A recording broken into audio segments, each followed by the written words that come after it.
Hello friends, आज हम लोग करने जा रहे हैं class 10th chapter 3 linear equations exercise 3.2 का question number 2 on comparing the ratios a1 upon a2 b1 upon b2 and c1 upon c2 find out whether the lines representing the following pairs of linear equations intersect at point are parallel और coincident.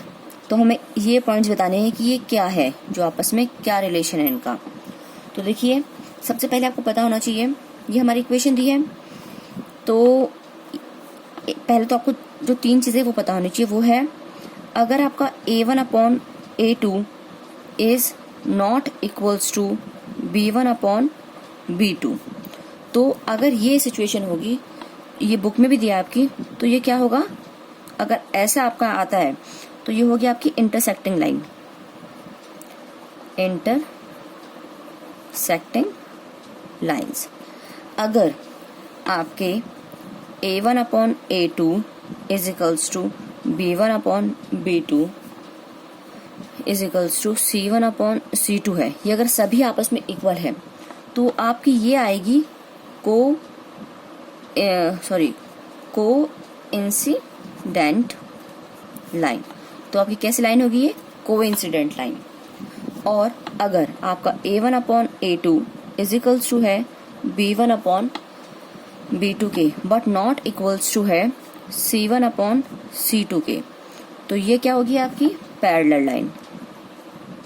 ये होगी आपकी parallel lines.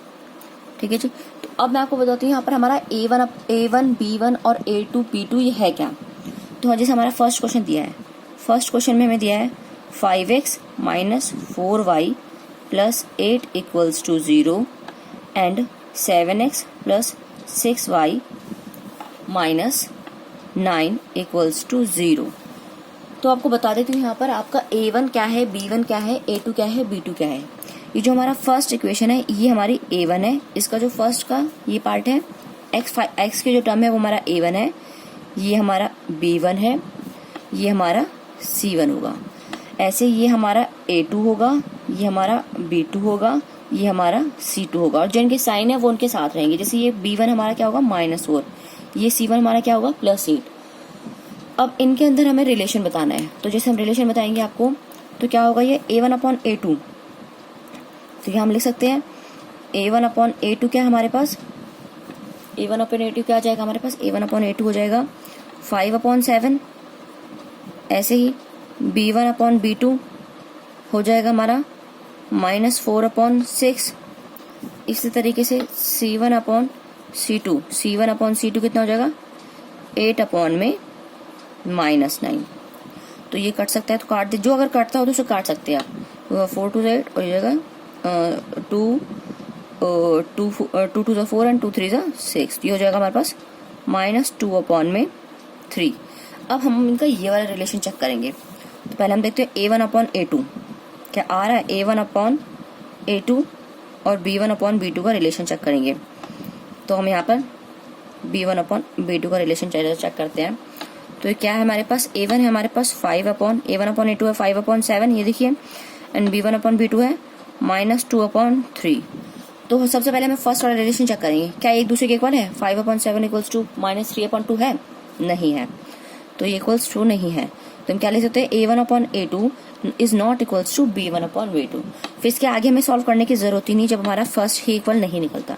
तो हम इसके लिए लिख सकते हैं कैसी हमारी इंटरसेक्टिंग लाइन। जैसे मैंने आपको बताया था, अगर फर्स्ट आपका ये वाला पॉइंट आ जाता है तो इसके आगे सॉल्व करने की जरूरत नहीं है, सीधे सीधे लिख दीजिए कैसी है इंटरसेक्टिंग लाइन। तो हम यहाँ लिख देंगे इंटरसेक्टिंग लाइन्स। ठीक है जी, क्या लिख देंगे, हमें लिख देंगे इंटरसेक्टिंग लाइंस, क्योंकि हमारा a1 upon a2 is not equals to b1 upon b2। इस तरीके से हमें सेकंड क्वेश्चन ले लेते हैं। सेकंड क्वेश्चन में हमें दिया है 9x plus 3y is plus 12 is equals to 0 and 18x plus 6y plus 24 is equals to 0। तो सेम वही रिलेशन निकालेंगे हम यहाँ पर भी, a1 एंड a2 और b1 a1 अपॉन में a2 is equals to 9 upon 18 है ना, 9/18 इस तरह से लिख देंगे। एंड B1/B2, B1/B2 ये हमारा B1 और ये B2 है, 3/6 एंड C1/C2 12/24। तो जो जो कटता है ना काट सकते हैं हम यहाँ पे। ये आ जाएगा 9 1 = 9, 9 2 = 18, तो ये हो जाएगा, इसका हो जाएगा 1/2। यहाँ पर हमारा A1/A2 क्या आ गया है हमारे पास 1/2, 3 1 = 3, 3 2 = 6, B1/B2 भी हमारे पास 1/2 आ गया है। एंड 12 1 = 12, 12 2 = 24, C1/C2 ये भी हमारे पास 1/2 आ गया है। तो यहाँ देख सकते हो आपका A1/A2, B1/B2 एंड C1/C2 सब आपस में एक दूसरे के इक्वल है, सब 1/2 1/2 है। सभी कितने आ रहे हैं 1/2 1/2 एंड 1/2। तो हम इसको इस तरह से लिख सकते हैं यहाँ पर।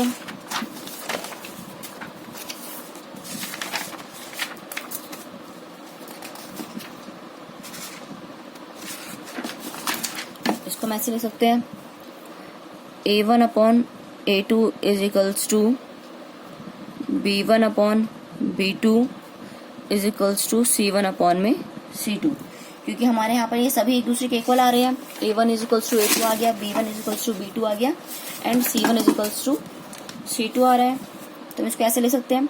तो ये कैसी लाइन हो जाएगी, जब हमारा A1 = होता है A2 एंड B1 = होता है B2, तो कैसी लाइन होगी ये, तो ये हो जाएगी हमारी, जब हमारी सभी इक्वल होते हैं A1/A2, B1/B2 एंड C1/C2, तो ये होती है कोइंसिडेंट लाइन। तो हम यहाँ लिख सकते हैं ये कैसी लाइन है हमारी, क्योंकि सभी 1/2 = 1/2 = 1/2 आ रही है, सब आपस में इक्वल हो गई। तो ये हो जाएगी हमारी कोइंसिडेंट लाइन। तो ये हमारी आ जाएगी कोइंसिडेंट लाइन। इस तरीके से हम नेक्स्ट क्वेश्चन लेते हैं, जो इसका थर्ड क्वेश्चन है। थर्ड क्वेश्चन में हमें दिया है, थर्ड क्वेश्चन है हमारे पास 6x - 3y + 10 = 0 and 2x - y + 9 = 0। तो इसी तरीके से हम यहाँ पर A1/A2 एंड B1/B2 की वैल्यू निकाल देंगे, C1/C2। A1/A2 कितना आ गया 6/2 एंड B1/B2 कितना आ गया -3/1 एंड C1/C2 ये आ जाएगा 10/9। ठीक है जी। तो ये हमारा कट सकते हैं आपस में, 2 1 = 2, 2 3 = 6, ये आ जाएगा 3/1। ऐसे माइनस से माइनस कट जाएगा, तो ये हो जाएगा 3/1। इसमें आपस में नहीं कट रहा है, तो आप देख सकते हैं यहाँ पर हमारा A1 ये हो जाएगा 3/1 = 3/1 = 10/9। ये आपस में इक्वल नहीं है, लेकिन ये आपस में इक्वल है। तो यहाँ पर हमारा जो A1/A2 = है B1/B2 के, ठीक है जी, = and not equals to C1/C2। ये आपस में इक्वल है A1/A2 और B1/B2, but C1/C2 equal to नहीं है। तो जब ये वाली जो सिचुएशन होती है, जब A1/A2 और B1/B2 इक्वल हो लेकिन C1/C2 इक्वल ना हो, तो वो कौन सी इक्वेशन होगी, तो वो होगी हमारी पैरेलल लाइंस। क्या होगी हमारी, ये कौन सी लाइंस है हमारी, पैरेलल लाइंस। तो हम इसको क्या लिखेंगे, पैरेलल लाइंस। तो हम यहाँ लिख देंगे ये कैसी लाइन है हमारी, पैरेलल लाइंस। और ये हमारा यहाँ पर ये क्वेश्चन नंबर 2 खत्म हो जाता है। अगर आपको मेरी वीडियो पसंद आई तो प्लीज़ इसे लाइक शेयर एंड सब्सक्राइब जरूर कीजिए। इसका नेक्स्ट क्वेश्चन मैं आपको अपनी नेक्स्ट वीडियो में दिखाती हूँ। Thank you for watching.